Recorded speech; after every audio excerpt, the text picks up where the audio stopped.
Welcome to UPSC history गुरु। स्वागत है आप सबका। आई होप आप सब ठीक होंगे। आज फिर से आपके साथ करंट अफेयर्स के लिए जुड़ा हुआ हूं और आज हम बात करने जा रहे हैं हिस्ट्री की, यानी कि ये पार्ट जाएगा हमारा GS1 में। बहुत ही इंपॉर्टेंट न्यूज़, ये करंट अफेयर्स की न्यूज़ है क्योंकि अभी रिसेंटली हम लोगों ने एक दिन पहले वर्ल्ड हेरिटेज डे मनाया। बेटा याद रखिएगा कि GS1 के पार्ट में ये हमारे लिए आर्ट एंड कल्चर के लिए बहुत इंपॉर्टेंट है। अक्सर यूपीएससी अब आर्ट एंड कल्चर से, करंट अफेयर से ही सवाल पूछता है, तो आपको इन चीज़ों के ऊपर ध्यान रखना चाहिए। तो चलिए शुरू करते हैं ये वीडियो। यदि अगर अभी तक आपने इस चैनल को सब्सक्राइब नहीं किया तो पहले आप इस चैनल को सब्सक्राइब कर लें ताकि आने वाली वीडियोस आपको मिलती रहें। और इससे पहले भी मैंने काफ़ी सारी करंट अफेयर्स की न्यूज़ जो है वो ली हुई है और एनसीईआरटीज के बारे में भी काफ़ी सारी न्यूज़ ली हैं। And do share with your friend as well. आप सब जानते हैं कि वर्ल्ड हेरिटेज डे, जी हाँ, इसको हम खाली वर्ल्ड के नाम से नहीं, दो नाम इसको दिए जाते हैं। तो पहले तो आप दो नामों को क्लियर कर लें। या तो आप इसको वर्ल्ड हेरिटेज डे मना बोलें या फिर आप इसको इंटरनेशनल डे फॉर मॉन्यूमेंट्स भी बोल सकते हैं। तो बहुत इंपॉर्टेंट है, यहाँ पे प्री का सवाल हो सकता है। आप ये फर्क देखिएगा क्या है, मॉन्यूमेंट्स एंड साइट्स भी बता सकते हैं। तो दोनों वर्ल्ड हेरिटेज डे मना लें या फिर आप लोग जो है मॉन्यूमेंट्स डे के तौर पे इसको देख लें। और बहुत ही एक इम्पोर्टेंट डे मनाया जाता है। और पहले तो सिर्फ इतनी चीज़ याद रख लीजिएगा कि एक वर्ल्ड हेरिटेज डे भी बता सकते हैं आप, international day monuments and sites भी बता सकते हैं। एक पिक्चर आपको पीछे दिख रही होगी तो उससे पता चल चुका होगा आपको कि हम किस विषय में बात करेंगे और क्या है एक्चुअली हमें किन चीज़ों पे बात करनी है। एक ब्रीफली इंट्रोडक्शन देता हूँ क्योंकि जब आर्ट एंड कल्चर के पार्ट से सवाल आता है, मेन से सवाल आता है, तो हमें कैसे लिखना चाहिए और हमें अपनी बॉडी, हमने अपना जो इंट्रोडक्शन पार्ट है एंड कंक्लूजन पार्ट है वो किस तरीके से पूरा करना चाहिए। तो सबसे पहली चीज़, जब हम इसको आगे लेके जाएंगे तो कंटेंट ऑफ द वीडियोस, यानी कि ये वीडियो आपको क्या बताने जा रही है, यानी कि इस वीडियो में हम क्या क्या जानने की कोशिश करेंगे। सबसे पहले मॉन्यूमेंट एंड साइट्स क्या होते हैं, पहले ये देख लीजिएगा कि ये पहले तो हमें यही क्लियर नहीं होता है, मॉन्यूमेंट्स किसे कहा जाता है, साइट किसे कहा जाता है। वर्ल्ड हेरिटेज डे ये क्या होता है। The theme of this year, जो हमने इस साल जो वर्ल्ड हेरिटेज मनाया, थीम क्या थी। अक्सर बच्चे पढ़ लेते हैं लेकिन करंट अफेयर्स में हर साल थीम चेंज होती है। ऐसा नहीं कि हर साल थीम एक रहेगा, अगले साल जब मनाया जाएगा तो उसकी थीम भी चेंज हो जाएगी। ये शायद आई थिंक आप लोगों के लिए एक नया टर्म हो जिसको हम ICOMOS कहते हैं। ये क्या होता है, यूनेस्को के बारे में आई होप आपने इससे पहले भी पढ़ा हो। तो ये हमारा पूरा वीडियो का जो कंटेंट है और जो मैं बताने की कोशिश करने जा रहा हूँ वो सिर्फ मैं पर्टिकुलरली इन 5 चीज़ों की बात करूँगा। मुझे उम्मीद है कि आपने कॉपी पेन अपने पास रख लिया होगा। और काफ़ी बार ये होता है कि आप न्यूज़ को कवर तो कर लेते हैं लेकिन न्यूज़ की जो मेन हमारे लिए होता है वो क्या है कि हमें एक-एक चीज़ को देखना पड़ता है। सबसे पहले हमें ये तो पता है कि मॉन्यूमेंट्स डे मनाया गया या वर्ल्ड हेरिटेज डे मनाया गया। तो लेकिन सबसे पहली तो ये बात है ना कि मॉन्यूमेंट्स कहेंगे किसे। तो आप याद रखिएगा जब भी आपको वर्ड मॉन्यूमेंट्स आता है तो एक स्ट्रक्चर को कहा जाता है। अब कोई भी स्ट्रक्चर नहीं लेंगे, उस स्ट्रक्चर में भी कुछ अनुच्छेद हैं, कुछ चीज़ें हैं। एक स्ट्रक्चर को मॉन्यूमेंट कहा जाता है और ये किसी पर्सन के लिए या किसी इवेंट के लिए क्रिएट किया गया हो। जैसे अब कोई इवेंट हुआ है तो उस इवेंट के तहत जो है वो बना दिया गया। अब लोग उस इवेंट को याद करते हैं, उस मॉन्यूमेंट को देखते हैं या फिर उस स्ट्रक्चर को देख के कहते हैं कि ये कुछ हुआ था। और ये ज़रूरी है कि वो अगर मॉन्यूमेंट बन रहा है या उसको बनना है तो वो हमारे रेलेवेंस में होना चाहिए, यानी कि वो हमारे समाज के साथ जुड़ना चाहिए। ऐसा नहीं है कि कोई भी चीज़ आप उठा के बता देंगे कि ये हमारा पार्ट है और इस तरीके से है। और उसको फिर हिस्टोरिकल चीज़ों के लिए याद रखा जाता है, कल्चरल हेरिटेज के लिए याद रखा जाता है। इसकी फिर मॉन्यूमेंट्स की अगर हम बात करें, ये हमें इतिहास के बारे में बताती है, एक राजनीति के बारे में बताती है और वहाँ का जो कलाकारी थी उसके बारे में बताती है, तो इसको हम मॉन्यूमेंट्स कहते हैं। तो इसका मतलब है सर काफ़ी सारी एक अच्छा शब्द है जिसके बारे में ये दिन हमें बताता है कि कैसे वहाँ उस समय के लोग जो है अलग-अलग चीज़ें बनाया करते थे और किस तरीके से आर्किटेक्चर होता था। अब यहाँ पे ज़रा याद रखिएगा कि हमारा अगला दूसरा कांसेप्ट है कि साइट्स किसे कहा जाता है। अगर आप देखेंगे तो ये साइट्स जो होती हैं ये लोकेशन लोकेशन को हम लोग सिंपली कहते हैं कि किस लोकेशन किस साइड में है।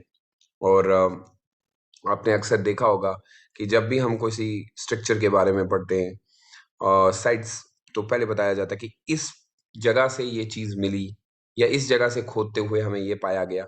तो ये मॉन्यूमेंट और साइट्स की बात की जाती है, तो आई होप कि पहला पॉइंट आपको क्लियर हुआ होगा कि हम वर्ल्ड हेरिटेज डे मॉन्यूमेंट्स और साइट्स के लिए मनाते हैं, यानी कि ये स्ट्रक्चर बेस्ड है और लोकेशन यानी कि जगह कहाँ कहाँ पे उनके बारे में पता होना चाहिए। तो ये पूरा इंटायरली डे इसी चीज के लिए होता है। अब देखिएगा कि हम इस दिन को वर्ल्ड हेरिटेज डे कहते हैं। अब वर्ल्ड हेरिटेज डे जो वर्ड मैं यूज कर रहा हूँ उसको जरा समझिएगा। हेरिटेज एक शब्द जो यूज किया गया है, even international day for monument sites भी कहते हैं। अब सवाल तो मन में दिमाग में ये आता है कि वर्ल्ड हेरिटेज जो डे है वो क्यों सेलिब्रेट किया जाता है।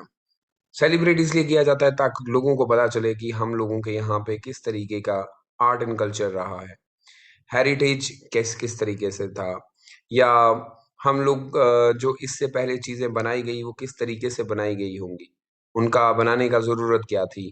तो ये सारी चीजें वर्ल्ड हेरिटेज डे में आ गई। अगर इसको ट्रेडिशनली अगर आप हेरिटेज को देखेंगे तो इस शब्द को जरा बाहर निकालें तो इसको क्या कहें। ये ट्रेडिशन का मतलब होता है क्वालिटीज। अरे क्या बनाया उन्होंने, तो क्वालिटीज बनाई, उसके अंदर कुछ क्वालिटीज दिखती होंगी।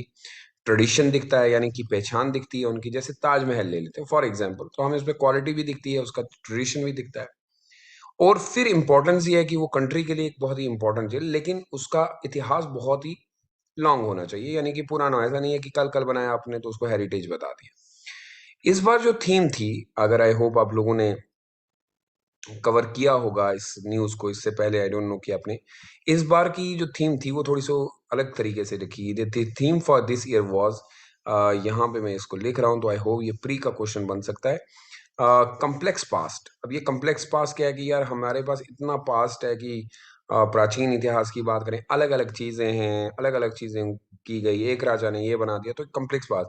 लेकिन कम्प्लेक्स तो था, कम्प्लेक्स यानी कि जो जटिल होता है, बट डाइवर्स फ्यूचर। लेकिन उसका फ्यूचर बहुत ही प्यारा है, जो आज हमें देखने को मिलता है तो वो तो डाइवर्स फ्यूचर है ना। तो इसका मतलब है कम्प्लेक्स पास्ट की वजह से आज भारत के अंदर एक डाइवर्स फ्यूचर बना है। यानी ये सोच लें कि यदि उन लोगों ने ये कम्प्लेक्स नहीं, क्योंकि हम अक्सर कहते हैं कि कम्प्लेक्स होना बहुत गलत बात है। यानी कम्प्लेक्स में मतलब सिंपली मैं आपको ये समझा दूं कि काफी सारी चीजें एक जगह जमा कर लेना, क्योंकि फिर हमारे लिए मुश्किल होता है कि क्या होना चाहिए था या नहीं होना चाहिए था।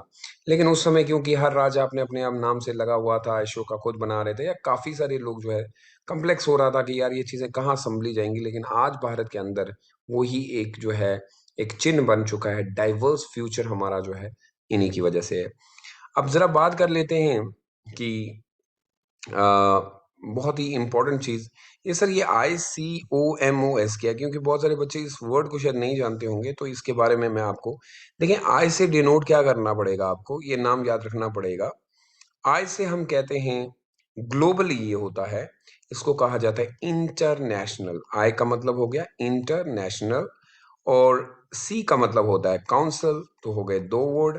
उसके बाद ऑन, ठीक है, ऑन, सी का मतलब फिर ओ का मतलब ऑन, एंड देन एम का मतलब होता है मॉन्यूमेंट्स। प्लीज याद रखिएगा तो आपको याद रहेगा, मॉन्यूमेंट्स, वेरी गुड। उसके बाद एंड साइट्स, ठीक है, एंड साइट्स। तो इसको पूरा नाम दिया गया ICOMOS, तो international council on monuments and sites को। यानी कि ये पूरी तरीके से ये कब इस्टेब्लिश किया गया, जरा इस पे याद रखिएगा कि 1982 में, 1982 में डिसाइड किया गया दैट, ये याद रखिएगा डेट, सेलिब्रेट करेंगे अप्रैल 18 जो है वो सेलिब्रेट किया जाएगा international day for monuments and sites or world heritage day भी मनाएंगे। World heritage means qualities, tradition, ये वगैरह। उसके बाद अगर आप देखेंगे तो इसको भी अप्रूव करता है यूनेस्को। जी हाँ, यूनेस्को के बारे में आपने सबने पढ़ा होगा।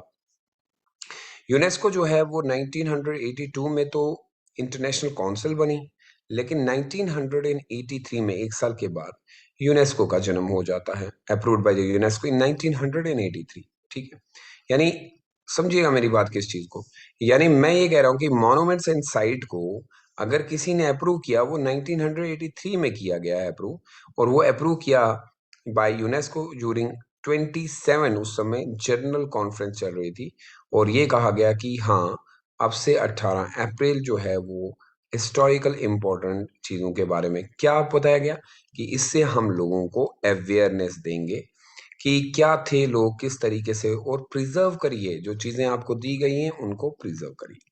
सो international council on monuments and sites तो 1982 में क्रिएट किया गया, बट याद रखिएगा उन्होंने डिसाइड किया था, दे डिसाइडेड लाइक उन्होंने कहा था कि in 98 decided to celebrate 18 as a international day, लेकिन हु अप्रूव्ड, ये याद रखिएगा, ICOMOS ने अप्रूव नहीं किया है, it has been approved by the UNESCO. उन्होंने अप्रूव किया कि हाँ ठीक है भाई, आप लोगों ने कहा अब से आप मॉन्यूमेंट डे को बनाए, क्योंकि यूनेस्को में खाली मॉन्यूमेंट्स ही नहीं आते हैं। तो पहली बात तो उम्मीद है कि इसको इस तरीके से आपने समझ लिया होगा।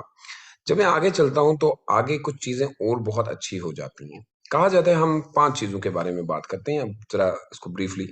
वर्ल्ड हेरिटेज साइट, सर ये टॉपिक है हमारा, इसी के ऊपर बात होती है।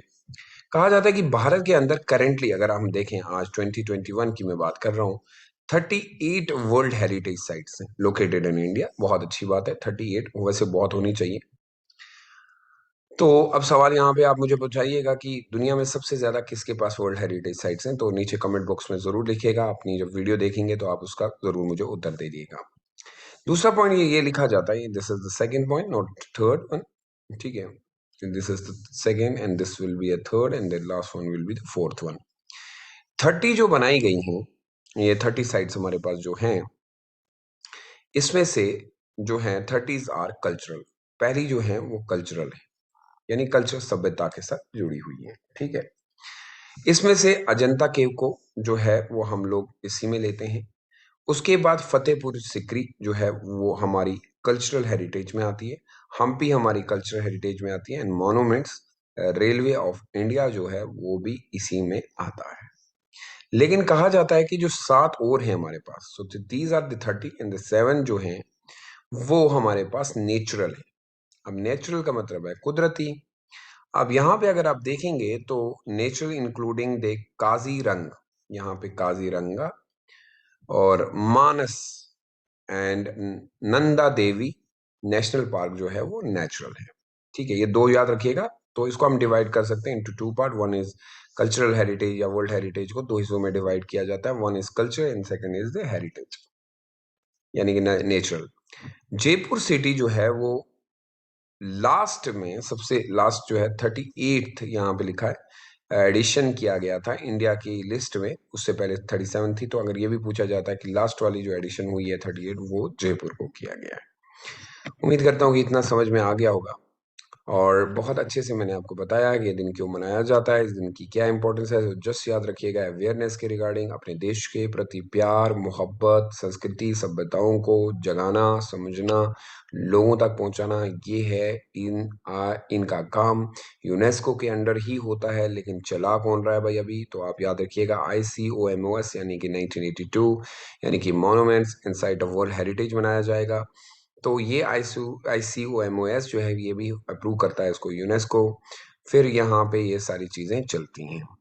अब याद रखिएगा कि ये न्यूज़ जो है वो इंडियन एक्सप्रेस में आती है और ये बहुत ही इंपॉर्टेंट था क्योंकि करंट अफेयर से भी रिलेटेड है और आपके Indian society art and culture perspective से भी ये बहुत इंपॉर्टेंट होने वाला है।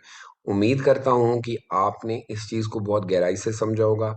या तो मे बी प्री के लिए सवाल आ जाए, मेंस के लिए, लेकिन आप लोगों को एटलीस्ट पता होना चाहिए कि कौन सी चीज़ कहाँ जाती है। अब हम बात करते हैं कि कल्चर, लास्टली मैं कोट करके जाता हूँ कि कल्चर होता क्या है ऐसा। तो कल्चर सबकी डेफिनेशन सबसे पहले E.B. टेलर ने दी थी। उन्होंने कहा था कि culture is the way of life. Culture जीने का एक ढंग है विच इंक्लूड मॉरल, जिसमें मॉरल आते हैं, बिलीफ आते हैं, कस्टम्स आते हैं, ट्रेडिशन आते हैं। यहाँ पे मैंने कोटेशन लिखी है कि cultural differences should not separate us from each other. शायद हमारे में सभ्यताओं का फर्क हो सकता है, हमारे अंदर कल्चर का फर्क हो सकता है, लेकिन हमें वो अलग नहीं कर सकता। बट रेदर कल्चरल डाइवर्सिटी जो है वो हम लोगों को एक करती है। आज हिंदू, मुस्लिम, सिख, ईसाई मिल के रहते हैं। So this is called the strength of the culture that can benefit all the humanity. इससे पूरी दुनिया को फायदा होगा। मुझे उम्मीद है कि आज की वीडियो आपको बहुत पसंद भी आई होगी। और कहा जाता है कि एक पिक्चर जो है वो 1000 वर्ड से बेटर होती है, ये कोट है। Thank you. Do you have any questions, so you can text on me Telegram on 70062087। Please stay safe and stay bless और अपना बहुत ज़्यादा ख्याल रखिएगा। माता पिता का ख्याल रखिएगा प्लीज़, कृपया करके। अगर आपको बाहर जाना है और ज़रूरी काम है तो तभी बाहर निकलें, अन्यथा अपने घरों में रहें।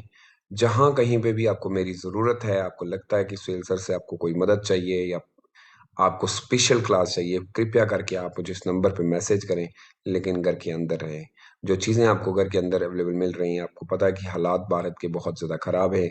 इस समय आपको देश के लिए प्रति साम्राज्यवाद हो जाए, राष्ट्रवाद हो जाए, ये सारी चीज़ें दिखानी पड़ेंगी। If you love your country, you say like that, sir this is what we are, and in simply called the nationalism. We love our nation, but please try to understand, if you love your nation, at the same time, you need to love your people as well. So this is your responsibility as a being as a UPSC aspirants. Keep distance and stay safe and stay blessed and protect your family. May Allah bless you, and please pray for me also as well. See you tomorrow. Till then, with a new current affair news. Till then, take good care of yourself. Bye bye.